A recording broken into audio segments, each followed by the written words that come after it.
Assalamualaikum sahabat Titip Perkara yang dirahmati Allah Subhanahu wa taala. Kali ini saya ingin berpendapat tentang adakah Allah atau tidak. Bagi saya Allah itu ada. Alasannya apa? Baik saudara-saudaraku yang dirahmati Allah Subhanahu wa taala, saya coba menjawab sesuai dengan pendapat saya.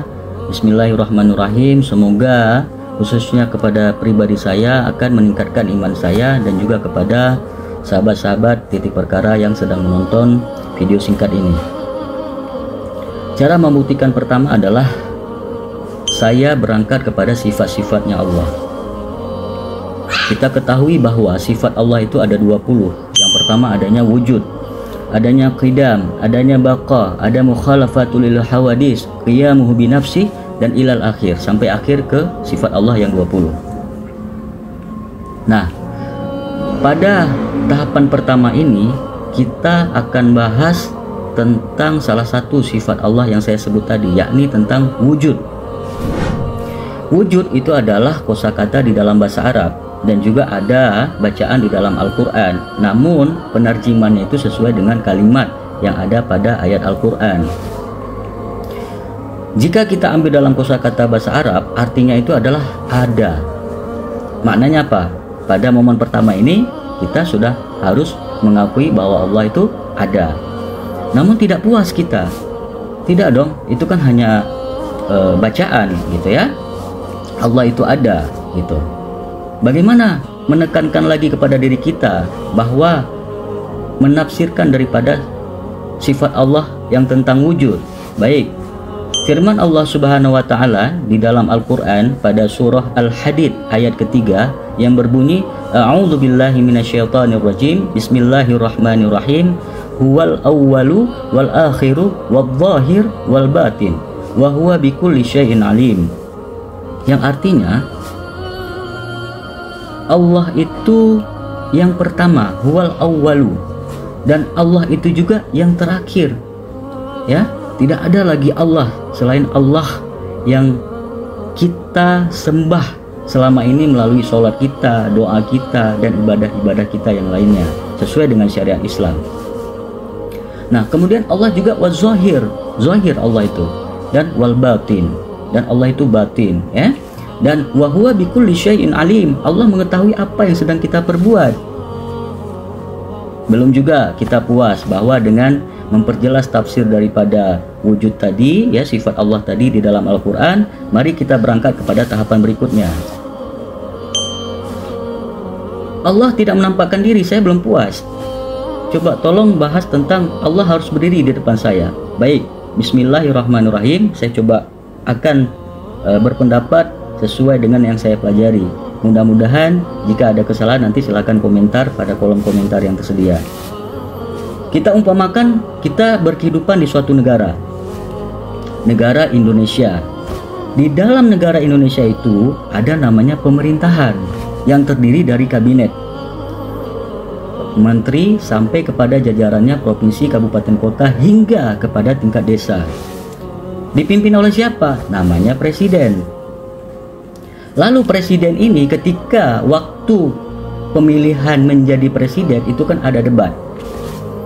Masa-masa dia menyalonkan jadi presiden. Debatnya apa? Salah satu dia mengungkapkan apa program kerja dia nanti bila terpilih menjadi presiden. Terpilihlah dia jadi presiden, maka janji-janji tersebut dia realisasikan melalui kabinet dia. Salah satu programnya adalah membuat jalan tol. Ini kita kasih contoh. Nah, jalan tol tersebut dibangun atau direalisasikan oleh presiden melalui kabinetnya di salah satu provinsi yang ada di Indonesia. Kebetulan provinsi tersebut bukan tempatnya tinggal kita atau kita bermukim di sana. Kita tinggal di Jakarta, sedangkan realisasinya ada di wilayah Jambi. Nah, ketika media massa lewat di dalam beranda kita ataupun kita sengaja mengunjungi salah satu media massa yang membahas tentang berita-berita terkini ataupun kita berbicara tentang berita-berita lagi tren, ya, breaking news lah. Presiden sudah membuat jalan tol di pembangunan jalan tol di Jambi misalkan. Nah, Ketika kita mengetahui tol itu terrealisasi, maka apakah kita bilang itu yang bangun si Fulan, bukan presiden? Jelas presiden, tapi apakah kita melihat presiden itu bekerja? Apalagi kita tinggalnya beda wilayah. Maknanya apa? Ketika jalan tol itu direalisasikan, maka kita mengakui adanya presiden. Begitu juga dengan Allah. Apa yang Allah programkan pada kita, salah satunya yakni nafas. Nafas yang Allah berikan kepada kita itu adalah wujud daripada Allah itu ada. Allah itu ada. Karena apa? Allah memberikan kita nikmat nafas. Tidak ada satupun yang saya baca manusia yang menciptakan nafas, tidak ada. Nah, ini level pada tahapan kita mengakui Allah atau tidak dengan cara berprasangka. Baik, belum puas juga nih, masih prasangka, masih belum pasti gitu ya. Kita akan berangkatkan diri kita kepada pembahasan berikutnya.